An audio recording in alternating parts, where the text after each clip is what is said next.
தலைவி. முதல் அத்தியாயம். தமிழினி ஒரு நட்சத்திரம். தமிழினி தோட்டத்துக்கு வரும்போது அவரை வரவேற்க பதாதை பொருத்தப்பட்டிருந்தது. தோட்டத்தில் அனைவரும் மகிழ்ச்சியுடன் இருந்தனர். தங்களில் ஒருவராக தமிழினியை மேளதாள வாத்தியங்களுடன் வரவேற்றனர். அந்த எதிர்பார்ப்புகள் நிறைந்த கண்களை பார்த்ததும் தமிழினிக்கு ஆனந்த கண்ணீர் பெருகியது. இன்று இந்த தோட்டத்தில் சகல வீடுகளிலும் மின்விளக்கு எரியும் நாளாகும். தமிழினி இந்த தோட்டத்தில் 15 வருடங்களாக தேயிலை கொழுந்து பறித்தார். உயர்தரம் வரை கல்வி பயின்றாலும் தொழில் ஒன்றை தேடிக்கொள்ள முடியவில்லை. குடும்ப வறுமை காரணமாக தோட்டத்தில் வேலை செய்து இந்த அளவு தொகையை ஏனும் தேடிக்கொள்ள தமிழினி தீர்மானித்தாள். கல்வி கற்றிருந்ததன் காரணமாக தமிழினிக்கு தோட்டத்தில் ஏனையவர்களுக்கு உதவி செய்ய முடிந்தது. கடிதம் ஒன்றை எழுத, பிரச்சனை என்றால் அவர்களுக்காக குரல் எழுப்ப, தேவையான இடங்களுக்கு அழைத்து செல்ல தமிழினி விருப்பத்துடன் முன்வந்தாள். இதன் காரணமாக தோட்டத்தில் கொழுந்து பறிக்கும் பெண்கள் மத்தியில் தமிழினி தலைவியானாள்.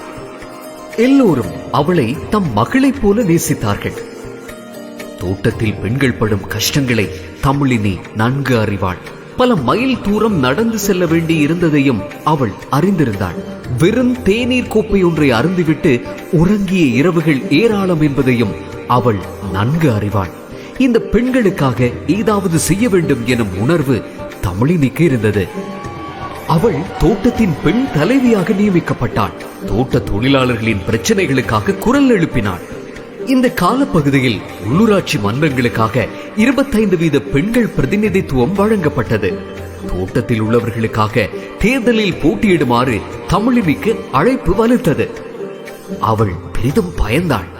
தோட்டத்தில் கொழுந்து பறித்த பெண் தேர்தலில் வாக்கு கேட்கும் போது மக்கள் சிரிப்பார்கள் என்று அவள் எண்ணினாள். ஆனாலும் தோட்டத்து பெண்கள் தமது முயற்சியை கைவிடவில்லை.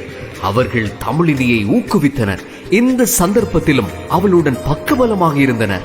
ஆனாலும் பிரதேசத்தின் இதர ஆண் வேட்பாளருடன் போட்டியிடுவது தமிழினிக்கு இலகுவானதாக அமைந்திருக்கவில்லை. அந்த வேட்பாளர் மதுபானம் விநியோகித்தார், சோற்று பார்சல் வழங்கினார், சந்திப்புகளில் பணம் கொடுத்தார். தமிழினிக்கு முழு பிரச்சாரத்துக்குமே அடகு பிடித்து வெறும் 50,000 ரூபாய் மட்டுமே இருந்தது. ஆனாலும் மக்கள் உண்மையில் தமிழினிக்கு உதவி செய்தனர். அவளுக்காக வீடு வீடாக சென்றனர்.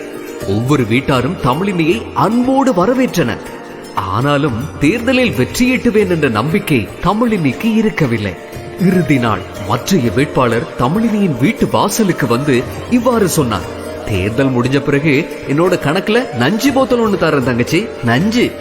ஊரை விட்டு வெளியேற வேண்டி இருக்குமோ என்ற மன அச்சத்துடன் தமிழினி இருந்தாள். ஆனாலும் மக்கள் தமிழினிக்கு வழங்கிய வாக்குறுதியை பாதுகாத்தனர்.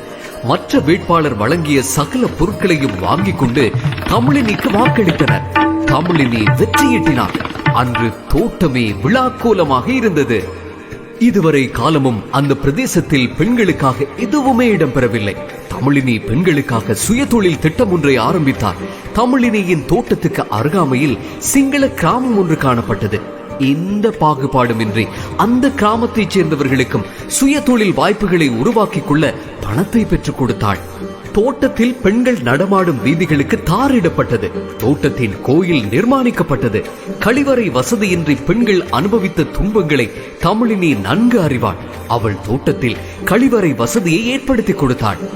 இவை அனைத்தையும் மேற்கொண்டு இன்றுதான் தமிழினிக்கு தோட்டத்துக்கு மின்சார வசதியை பெற்றுக் கொடுக்க முடிந்தது. பதாதை வைத்து தோட்டத்தின் அனைவரும் கொண்டாடுவது தமது சிறிய லயத்தில் மின்விளக்கு ஒளிரும் தினத்தையாகும். என்னை போல மேலும் பெண்கள் முன் வர வேண்டும். தங்களின் பிரச்சனைகளுக்காக குரல் எழுப்ப வேண்டும். பெண்கள் குரல் எழுப்பாமல் ஒதுங்கியிருந்த காலம் மலையேறிவிட்டது. தமிழினி தனது உரையில் கூறினாள். அந்த கதைக்கு அனைவரும் கரகோஷம் எழுப்பினர். உரத்த கரகோஷத்தை எழுப்பியவர்கள் அந்த தோட்டத்தின் இளம் பெண்கள். தலைவி தேசத்துக்கு தலைமைத்துவம் அளிக்கும் அவளின் கதை.